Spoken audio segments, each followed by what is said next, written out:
Hoy, hermanos, corresponde iniciar el estudio de un nuevo libro del Nuevo Testamento en esta oportunidad. Y vamos a ir al último libro de la Biblia, el libro de Apocalipsis. Ahí vamos a leer la palabra del Señor. Obviamente, pues vamos a comenzar en el capítulo número 1. Dice la palabra de Dios, el libro de Apocalipsis, capítulo 1, y el versículo 1 también. Esta es la revelación de Jesucristo que Dios le dio para mostrar a sus siervos lo que sin demora tiene que suceder. Jesucristo envió a su ángel para dar a conocer la revelación a su siervo Juan, quien por su parte da fe de la verdad, escribiendo todo lo que vio, a saber, la palabra de Dios y el testimonio de Jesucristo. Dichoso el que lee y dichosos los que escuchan las palabras de este mensaje profético y hacen caso de lo que aquí está escrito, porque el tiempo de su cumplimiento está cerca.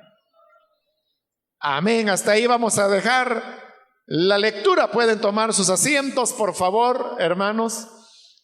Todas las veces que iniciamos el estudio de un libro de la Biblia, lo que hacemos es hacer una introducción que nos permite ubicarnos en el contexto del libro, su contenido, su autor, su fecha, si es posible saberla, y de esa manera poder tener más marco de referencia para la interpretación del libro en sí. Quiero comenzar, hermanos, diciendo que este libro se llama Apocalipsis porque así lo dice el versículo 1. Dice, esta es la revelación de Jesucristo. Pero esa palabra revelación en el griego es la palabra apocalipsis. Es decir que nosotros, hermanos, que utilizamos la Biblia en español, el término queda sin traducir, porque apocalipsis es una palabra griega. Entonces, a eso se le llama una transliteración, lo cual significa que el mismo sonido que la palabra tiene en griego lo trasladan al español, pero escribiéndolo con los caracteres latinos, como se le llama, que son los que utilizamos en el idioma castellano o español. Pero en otros idiomas la palabra sí es traducida, como por ejemplo la Biblia en inglés. El libro no se llama Apocalipsis, el libro se llama Revelación. Y así sucede también en otros idiomas. Ahora, ¿por qué en inglés al último libro de la Biblia se le llama Revelación? Porque ellos sí tradujeron la palabra. En el caso del español, por alguna razón que habría que averiguarla, no se tradujo y simplemente se dejó como Apocalipsis. Ahora, esto, hermano, nos indica que el libro que ahora nos disponemos a estudiar pertenece a un género literario de la antigüedad que precisamente se llamaba el género apocalíptico. Y era un género literario.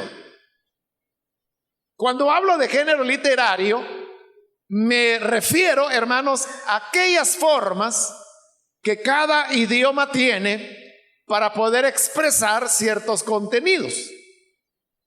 Para entenderlo más fácilmente, le voy a poner ejemplos de nuestro idioma. También nosotros en español tenemos diversos géneros literarios. Un género literario, por ejemplo, es el cuento de una persona que escribe un cuento está utilizando un género que es el género de cuento, pero también existe el género de novela, que no tiene nada que ver con las radio o telenovelas, no, esa es otra cosa. Estoy hablando de novelas literarias como Cien años de soledad, El coronel no tiene quien le escriba, El amor en los tiempos del cólera, La guerra del fin del mundo. Esas son novelas. Es un género de relato, pero un poco más complejo. Y entonces a ese género en español es que le llamamos novela. Pero también hay teatro, hay ensayo, hay poema o poesía. Pero vea, cada uno de estos géneros que estoy mencionando, todos los conocemos y los entendemos. Si usted lee un cuento o una fábula, que es otro género, usted comprende perfectamente la fábula que está leyendo. La fábula es cuando los personajes son animales, ¿no? Y una fábula famosa es el de la liebre y la tortuga, que tiene una enseñanza, igual que los cuentos, ¿verdad? Tienen la moraleja que se le llama.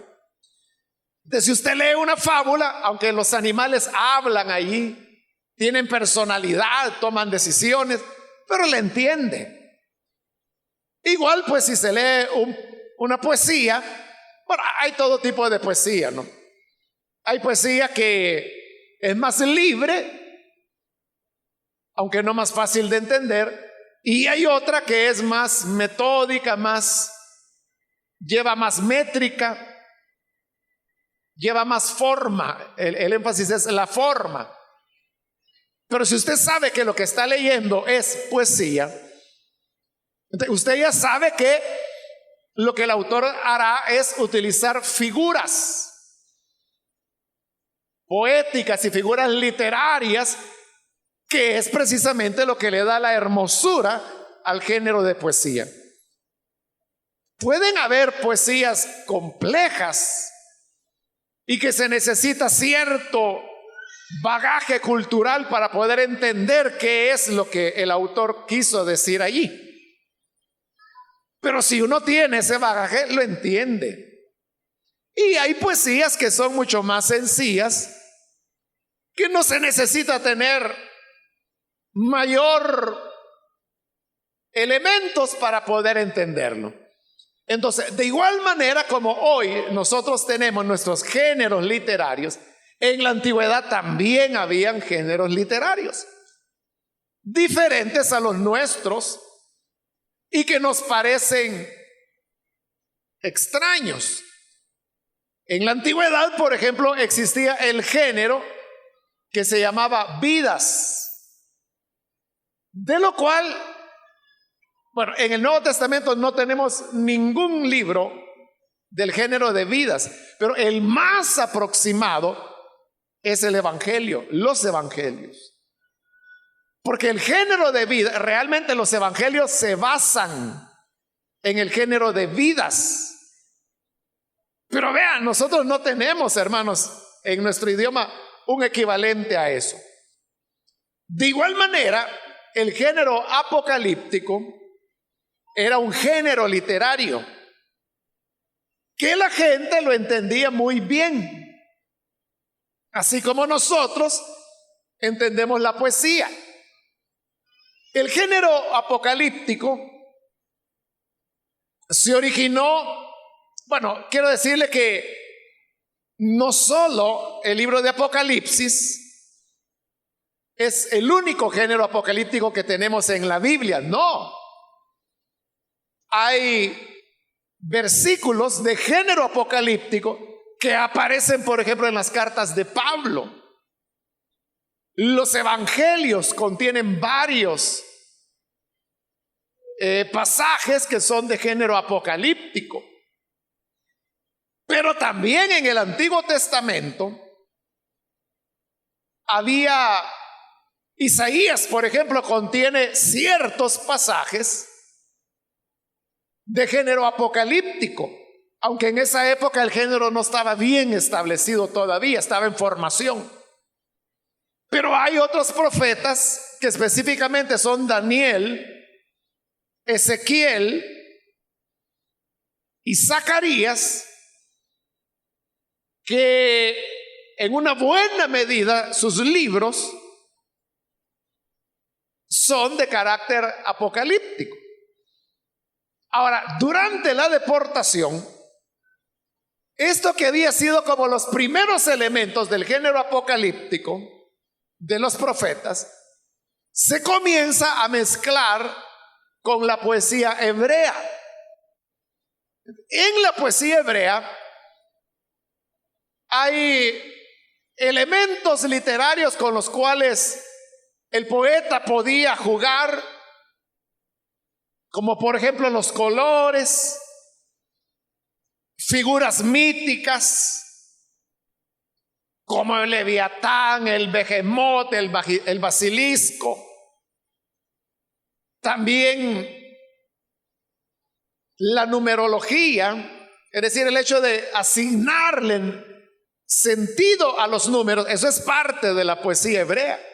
Y tenemos mucho de poesía hebrea en el Antiguo Testamento, como Proverbios, los Salmos, Eclesiastés, el Cantar de los Cantares, Lamentaciones y porciones de diversos libros en donde todo es poesía hebrea. Entonces, durante la deportación se mezcla lo que habían sido los antecedentes de los profetas con la poesía hebrea, y entonces ya tenemos un apocalipsis o un género apocalíptico más definido. Posteriormente viene, hermanos, lo que se llama el periodo del silencio, que es lo que nosotros hoy llamamos el periodo intertestamentario, es decir, entre el Antiguo y el Nuevo Testamento. Ahí hay un lapso de aproximadamente 400 años y se le llama el periodo de silencio porque no hubo profetas como lo había habido en el tiempo anterior y como lo habría después de la venida del Señor, bueno, con Juan el Bautista en adelante. Como no había profetas porque era el periodo de silencio, entonces los hombres que tenían un mensaje profético para dar a las personas no se atrevían a hacerlo. O sea, no porque fuera prohibido, no porque fuera malo, sino que porque lo consideraban que era como un atrevimiento presentarse ellos como profetas, sabiendo que en las relaciones de Dios con Israel se había entrado en un periodo de silencio. Entonces, lo que hacían estos profetas, que ni siquiera sabemos sus nombres, es que adoptaron el lenguaje apocalíptico, el género apocalíptico, para expresar sus consejos, sus esperanzas, sus anuncios, utilizando el género apocalíptico. Y luego había otro problema, y es que como ellos no eran profetas de renombre, entonces cuando escribían sus apocalipsis, ellos podían poner: este es el apocalipsis de Mengano, pero la gente no sabía quién era ese Mengano. Entonces es cuando se tomó la costumbre, y ese fue otro elemento que se añadió al género apocalíptico, de utilizar la pseudonimia. Pseudonimia se le llama cuando a un libro se le da como autor a otra persona que realmente no fue el autor. Entonces los escritores apocalípticos comenzaron a utilizar nombres de personas que sí eran de peso. Y así, por ejemplo, se escribió un apocalipsis y le pusieron que era el apocalipsis de Enoc. Y Enoc tenía miles de años de haber muerto, ¿no? Hay Apocalipsis de Moisés, Apocalipsis de Salomón. Es decir, que utilizaban los nombres de hombres, digámoslo así, de peso del pasado, y se los ponían a sus apocalipsis. No era con el propósito de engañar a la gente. Hay bastante seguridad, hermanos, que el primer apocalipsis que se escribió, ya como libro completo, es lo que se llama el libro primero de Enoc, porque también hay un segundo.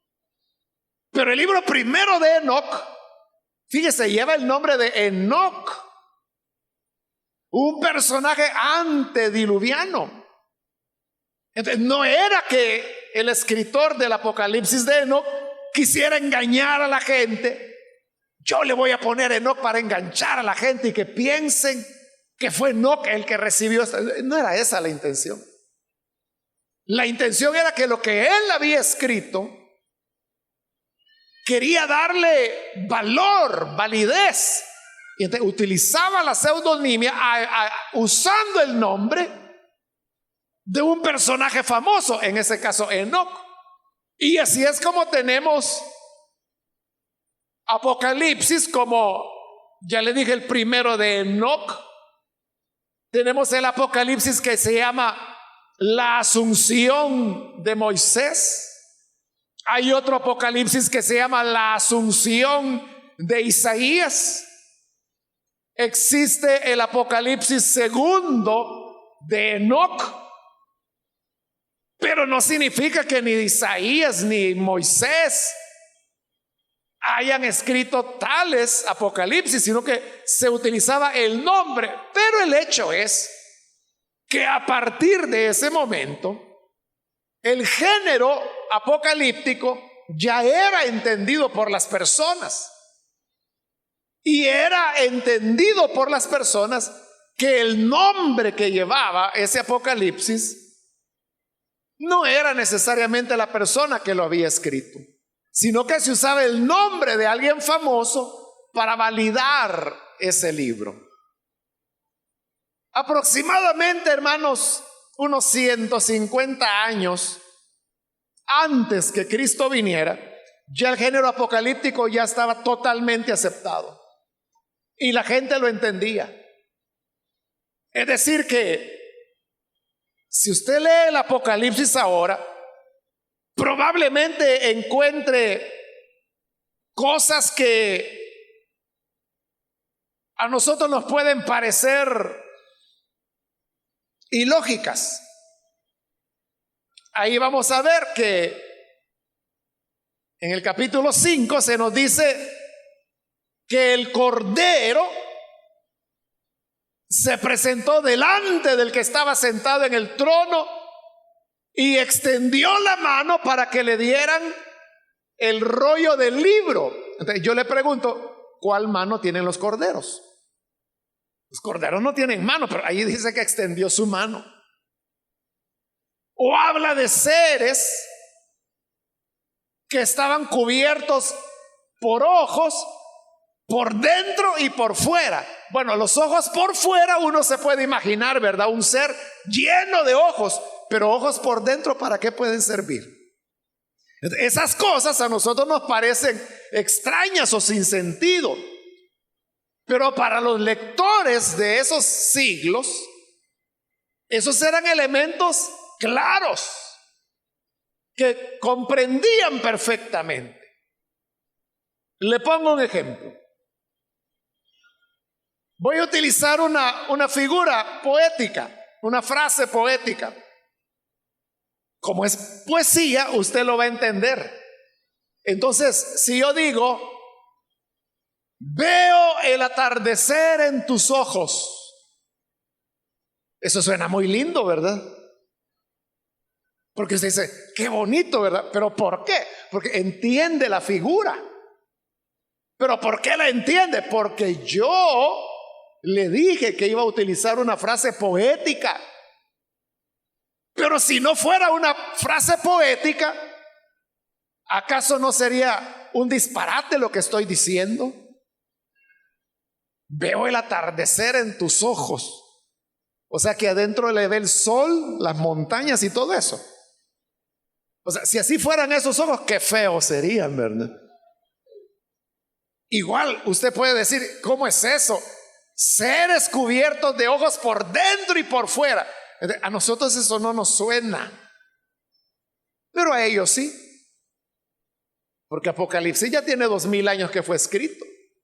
Pero no solo eso, la cultura cambió y el género apocalíptico se perdió, ya no se usa en ningún lugar. Por eso es que a nosotros nos cuesta entender ciertas figuras. Pero vea,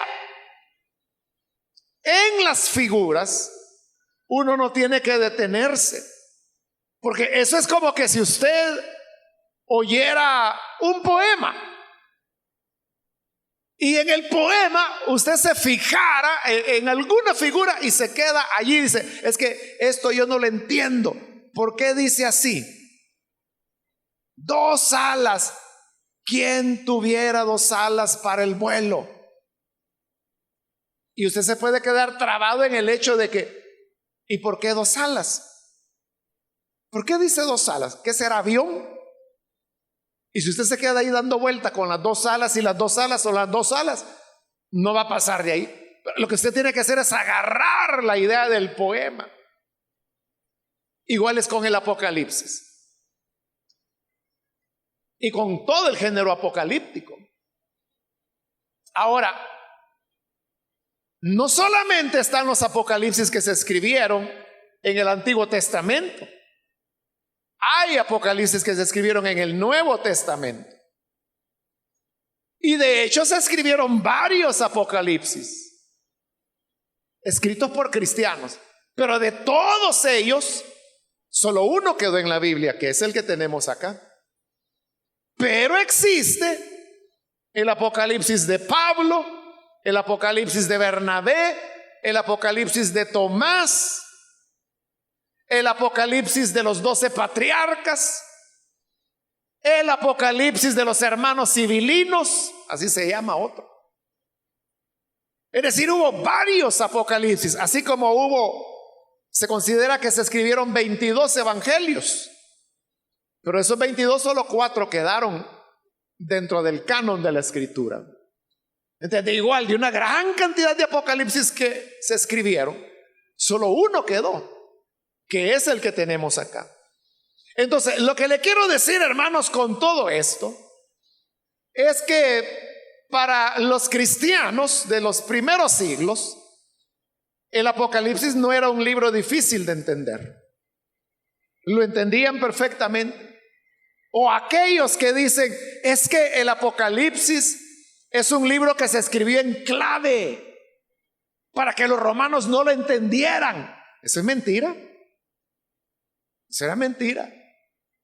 Todo el mundo entendía el lenguaje apocalíptico. Es que si no se hubiese entendido, no se hubiera utilizado. Porque no hay nada en la fe cristiana que sea para iniciados, es decir, para personas que ya tienen cierto desarrollo en el conocimiento de los secretos de la fe cristiana. No es así, porque la fe cristiana no tiene secretos. Entonces, ¿por qué la gente no entiende el Apocalipsis? Hay varias razones. Una es porque esperan encontrar en el Apocalipsis lo que no es. Y segundo, porque, hermano, ya dije, el tiempo ha pasado y para nosotros el género apocalíptico es totalmente extraño, no lo conocemos. Pero eso no significa que no se pueda recibir su mensaje. Entonces, el libro de Apocalipsis es un libro para ser entendido. No es para dejar a la gente en la luna. No es para que las personas se queden, hermanos, con los ojos cruzados, que terminaron más confundidos de lo que estaban. No, no es así. Ahora, quiero decirle que dentro del género apocalíptico también habían como varias ramas, ¿no? No todos los apocalipsis eran iguales, pero hay una gran división que es importante mencionar, y es que estaban los apocalipsis que se llamaban no proféticos, y por otro lado estaban los apocalipsis proféticos. Los apocalipsis no proféticos eran aquellos que anunciaban un nuevo mundo por venir y que había que estar a la espera de ese nuevo mundo por venir y enfocarse en ese mundo por venir porque el actual estaba por pasar. Esos eran los apocalipsis no proféticos. Pero los otros, los apocalipsis proféticos, eran aquellos que en verdad señalaban a un mundo por venir, pero porque viene ese mundo ahora debemos actuar de esta y de esta manera. Se le llamaba proféticos porque era cómo vivir hoy porque viene ese nuevo mundo. El apocalipsis, el único apocalipsis que tenemos en la Biblia, pertenece al género de apocalipsis profético. Y ahí lo dice, los versículos que le hemos leído lo repite y lo repite, porque solo dice primero que es el apocalipsis, pero luego se queda diciendo es la profecía.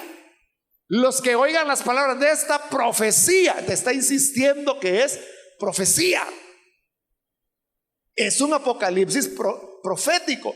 Es decir, que aquí lo que vamos a encontrar es verdad, hay un anuncio de un mundo por venir.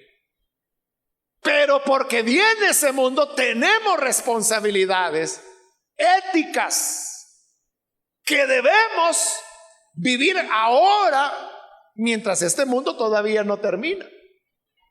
Otra característica, hermanos, del género apocalíptico es que era dualista. Esto significa que veía la historia como un enfrentamiento entre el bien y el mal, entre Satanás y Dios. Y eso es lo que tenemos en el Apocalipsis, ¿no?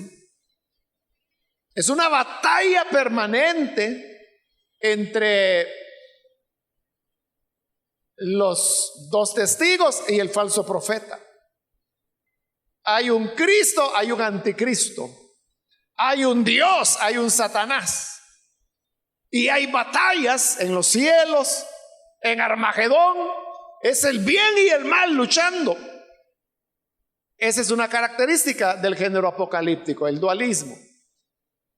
El otro, hermanos, también es un dualismo, pero temporal. Es decir, el mundo que viene contra el mundo que ahora vivimos.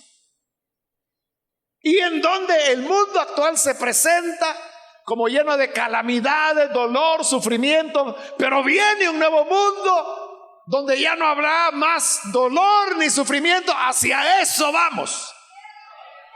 Entonces hay esa contraposición, ¿no?, entre el mundo venidero y el que ahora es.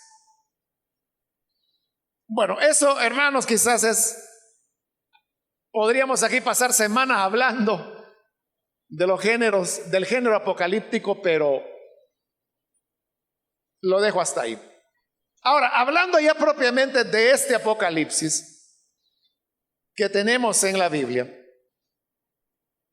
no hay una certeza de en qué fecha se escribió. Y eso es muy importante, porque si este es apocalipsis profético, entonces significa que está basado en el presente de las iglesias. Y por eso es importante fijar ese presente. Entonces, hay varias opiniones. Algunos han dicho que el apocalipsis, este apocalipsis fue redactado ahí por el año 95 de nuestra era. Si eso es verdad, entonces Domiciano era el emperador romano en esa época. Pero vea, paradójicamente, El año 95 y los años que le rodearon fue una época relativamente tranquila para los cristianos, no de gran persecución. La gran persecución había sido antes. Y luego hay otras opiniones que hablan del año 100 y hay algunos que llegan incluso hasta el año 150.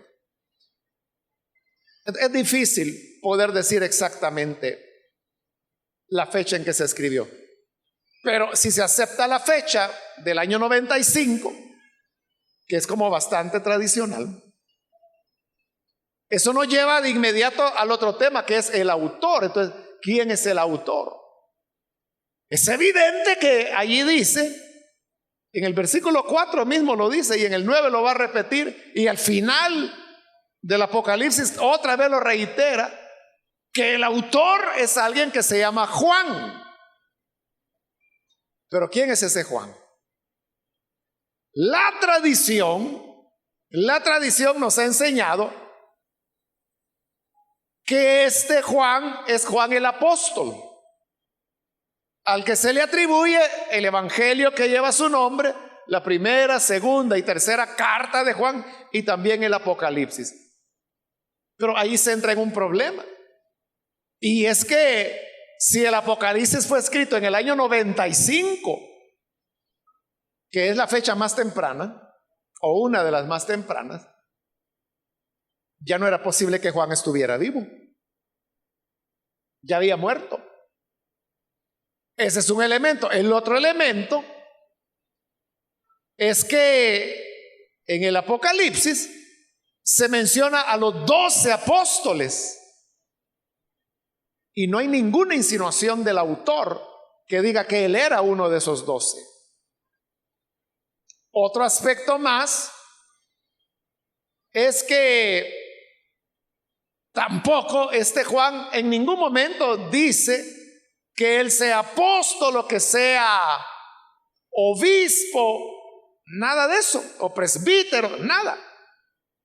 Y a eso se añade el otro elemento que le estaba mencionando hace poco, que es característico del género apocalíptico, y es que se utilizaba la pseudonimia. De bien pudo ser que quien redactó el Apocalipsis y envió la carta, porque el Apocalipsis fue escrito, se escribieron 7 copias, y esas 7 copias fueron enviadas a la iglesia de región de Asia, lo que hoy es Turquía.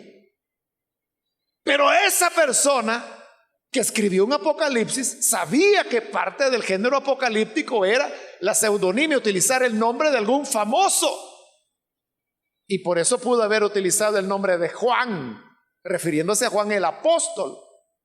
Bueno, eso diríamos es como elementos que nos hacen pensar que es muy probable que el Juan de Apocalipsis no sea el apóstol. Sin embargo, también hay argumentos a favor de que sí era el apóstol, como por ejemplo el hecho de que en Apocalipsis al Hijo de Dios se le llama el Verbo, y el Verbo solo aparece en el Evangelio de Juan y en Apocalipsis. Entonces dicen, tiene que ser el mismo autor, porque está utilizando la expresión el Verbo. Eso es verdad, pero también no hay que dejar de vista que el estilo de Apocalipsis es totalmente diferente al del Evangelio y el de las cartas. Y no solo eso, el vocabulario de Apocalipsis es totalmente diferente al del Evangelio y de las cartas. Es decir, el elemento de que en el Evangelio y en Apocalipsis usa el verbo es verdad, pero no hay que perder de vista las otras verdades, que existe más elementos de diferencia que de similitud. Pero bien, hermanos, ahí dejemos eso a los especialistas, que ellos definan si este Juan era el apóstol o si era otra persona que pudo haberse llamado Juan. o no se llamaba así y utilizó el nombre de Juan, echando mano del recurso de la pseudonimia, que ya le dije, era una de las características del género apocalíptico, así como en el género poesía en español, que uno de los recursos que usan muchos poetas es utilizar pseudonimia, lo que nosotros hoy llamamos, ¿cómo le llamamos cuando un autor no usa su nombre, sino que otro inventado? Bueno, a ese hecho, ¿no?, de que el autor no usa su auténtico nombre, sino que otro lo usa el género de poesía hoy en día. Uno de los poetas más reconocidos, por lo menos en Latinoamérica, es, por ejemplo, Pablo Neruda. Seudónimo se le llama. Usan un seudónimo. Y Pablo Neruda es un seudónimo. ¿Usted sabe cuál era el verdadero nombre de Pablo Neruda?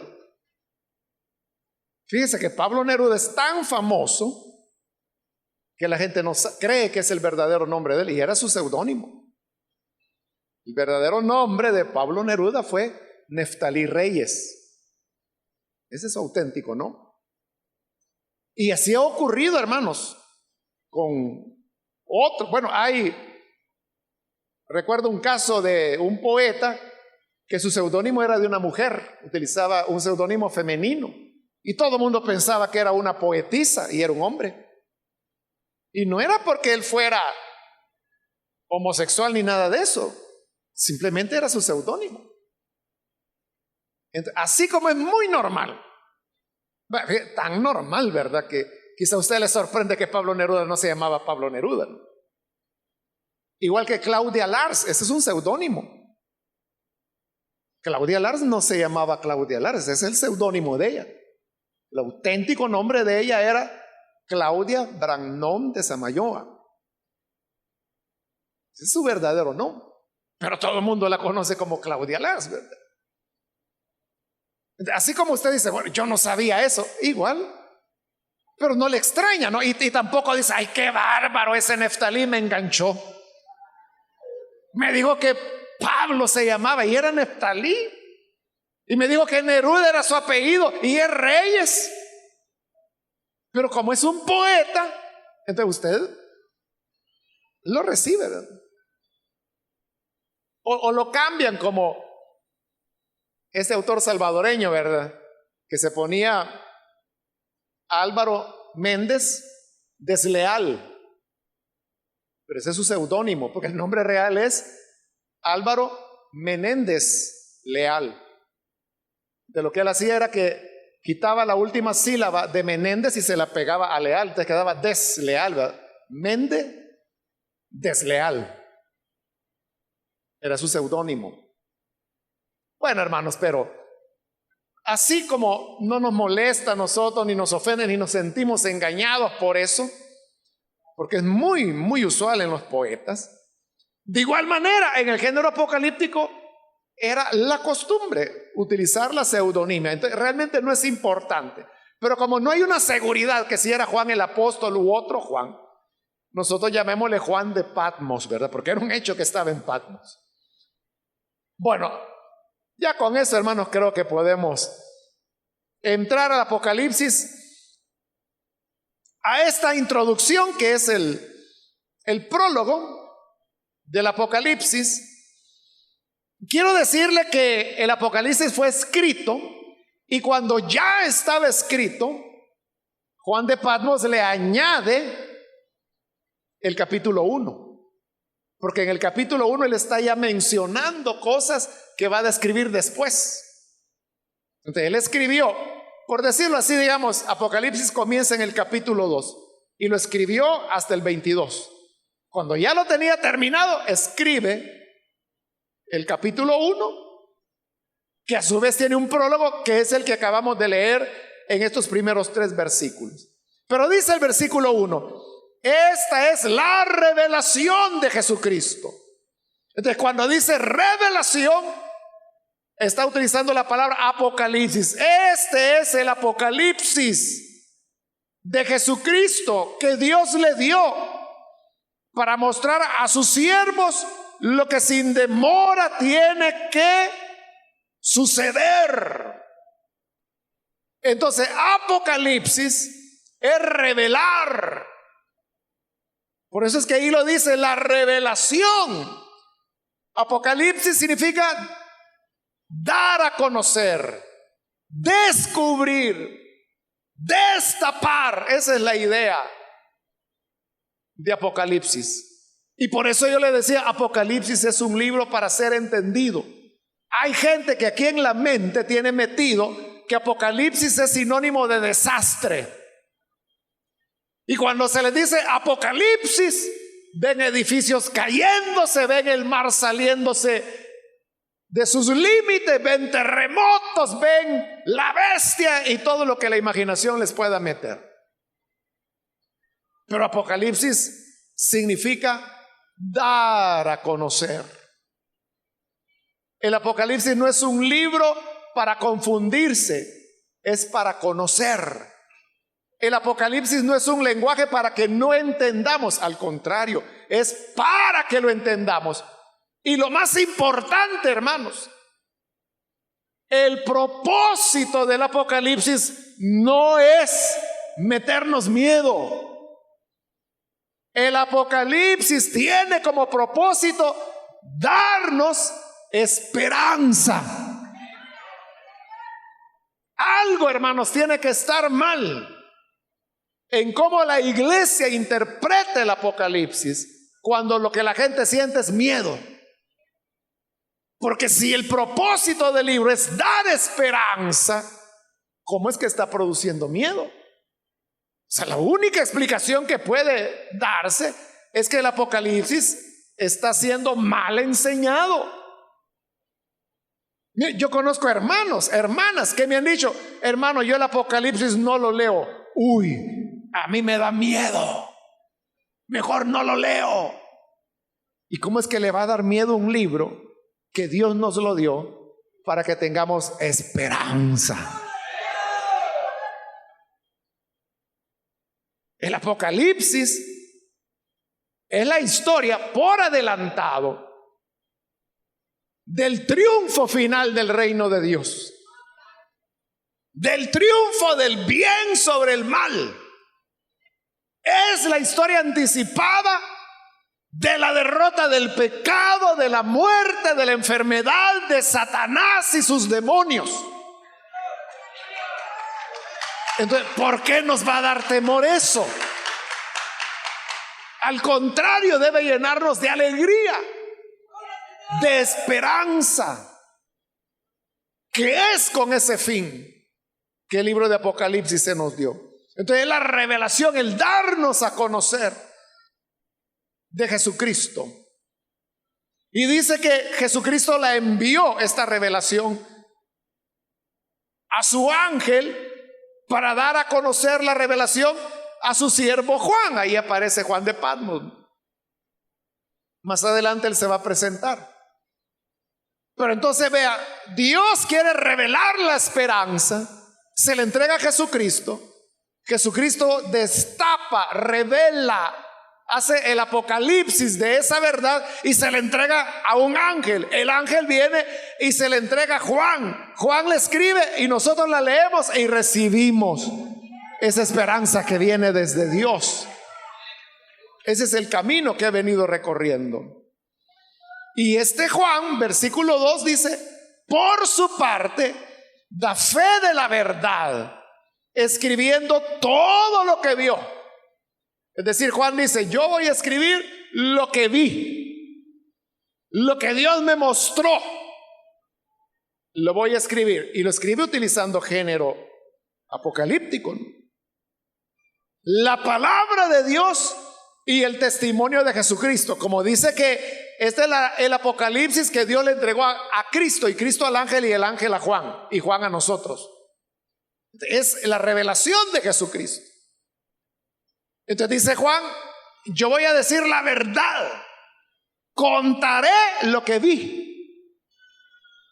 y voy a dar el testimonio de Jesucristo. En el versículo 3 dice, dichoso. Ya ve qué bonito el Apocalipsis. Comienza con una bienaventuranza. Dichoso el que lee y dichosos los que escuchan las palabras de este mensaje profético. Ahí está insistiendo que es una profecía. Ahora, eso hay que entenderlo, hermano, porque cuando allí dice dichoso el que lee, nosotros lo interpretamos, entonces es el que lee la Biblia. Pero recuerde que cuando fue escrito el Apocalipsis, que pudo haber sido en el siglo primero o en el segundo, la gente no tenía Biblias. Es más, casi nadie podía leer porque no había nada que leer. Y lo que había en las iglesias podía ser la copia de un libro de la Biblia o una parte. Pero le llegó esta carta. O sea, el Apocalipsis va en forma de cartas. Ya dije, 7 copias que van a las 7 iglesias que se mencionarán en los capítulos 2 y 3. Pero esta copia le sacaron otras y otras y otras copias, y así hubo copias de copias de copias de copias. Entonces dice que es dichoso aquel que lee estas palabras, pero no era la lectura para él, solo que hubiera sido millonario, hubiera podido comprar una copia solo para él. Pero casi nunca era así. Normalmente era una copia para la congregación. Y como solo había una copia, entonces se leía en voz alta. Se leía en voz alta. Entonces cuando dice dichoso el que lee, se refería a la persona que leía delante de los demás. Esta persona era elegida primero porque leía, lo cual se calcula que en el siglo primero y segundo el índice de analfabetismo era alrededor del 90%. Es decir, de 100 personas, solo 10 podían leer, los otros no. Entonces, eso era lo primero, que pudiera leer. Segundo, que leyera bien. Y tercero, que tuviera cualidades morales, lo que nosotros llamamos buen testimonio. A ellos eran los que ponían a leer. Entonces, era dichoso el que leía a la congregación. Y dichosos, dice, los que escuchan las palabras de este mensaje. Es decir, que quienes oían la lectura del Apocalipsis, dice la Escritura que eran dichosos. Entonces, vea, no dice, ay de aquellos que lean el Apocalipsis porque esa noche no van a dormir de miedo. No dice eso, ¿verdad? Dice que son felices, que son dichosos, porque este es un libro de esperanza. Si a usted le da miedo es porque lo está entendiendo mal. Pero por eso lo vamos a estudiar, para entenderlo bien. Y ahí va a ver que no hay cosas que no se puedan comprender. Pero hay una tercera bienaventuranza, y dice: los que hacen caso de lo que está escrito. Es decir, dichoso el que lee, dichosos los que oyen, y dichosos los que hacen esta palabra, que la ponen en práctica, que es realmente lo más importante. Porque la Escritura dice que no son los oidores, sino los hacedores los que son bienaventurados delante de Dios. Entonces, qué bueno, hermanos, que oigamos la predicación del Apocalipsis. Dichoso el que lo enseña, dichoso quien lo escucha, pero más dichoso el que hace lo que este libro nos enseña. Y la razón, dice, es porque el tiempo de su cumplimiento está cerca. Ahora, ¿cómo tenemos que entender eso? El cumplimiento está cerca, si hace 2000 años se dijo que estaba cerca. Entonces, ¿qué significa cerca? O sea, porque cerca uno entiende que ya, ¿verdad? Fíjese que un hermano hace algún tiempo, unos 3 años quizá, me regaló un libro viejo que él halló en esas ventas de libros usados que hay en diversos lugares. Y es un libro de 1800 no sé cuánto. Pero fíjese que lo interesante es que es un libro que habla del Apocalipsis. Y entonces ya es un libro así todo amarillo, ¿verdad? Porque, bueno, ya tiene casi 100 años ese libro, o ya los tiene, creo. Entonces yo, así con cuidado, ¿verdad? Lo he ido yo hojeando y leyendo, porque es un libro antiguo. Y fíjese que ahí el autor habla del Apocalipsis y luego comienza a hablar de señales que las cosas están por suceder pronto. Y fíjese que es bien interesante que lo que él pone como señal que el fin está cerca, uno de los ejemplos que pone es la máquina de vapor. No había energía todavía. Entonces las máquinas se movían ahí es donde comienza la revolución industrial, con la máquina de vapor. Como era la maravilla en esa época, hasta hay un grabado en el libro donde está el dibujo de cómo es una máquina de vapor, porque la gente no las conocía. Bueno, más adelante, otra de las evidencias que Cristo ya venía es el tren. Que los primeros trenes, o sea, como casi fue simultáneo, ¿verdad? La máquina de vapor y era bien fácil de ahí pasar al tren, ¿no? Al tren de vapor, ¿no? Entonces, fíjese qué interesante, ¿verdad? Que para ellos esas eran las señales. Y eso fue hace como 100 años, algo así, ¿verdad? Obviamente el autor de ese libro ya se murió, pero para él ya pronto venía el Señor, igual que Juan de Patmos, ¿verdad? Él dijo, esto va a suceder pronto. Los que leyeron en las 7 iglesias Apocalipsis dijeron, está cerca el tiempo. Y nosotros cuando lo leemos, está cerca, ya viene, mis hermanos. Pero ¿cómo tenemos que entender ese? Porque ese está cerca, tiene 2000 años que fue dicho, ¿no? Y por eso es que hoy cuando la gente dice, es que mire, la computadora, es que el código de barras, es que mire, el chip. Pues sí, así pensaron que era la máquina de vapor también. Y así pensaron que fue el tren. Y de seguro cuando ya se inventó la energía eléctrica, ese sí que es el anticristo. O el teléfono, ¿verdad? Este ya se está preparando para la venida de la bestia. La gente todo lo lee así. Pero ¿cómo tenemos que entender eso? Que el cumplimiento está cerca. Ese es el problema, hermanos, de entender el Apocalipsis literalmente.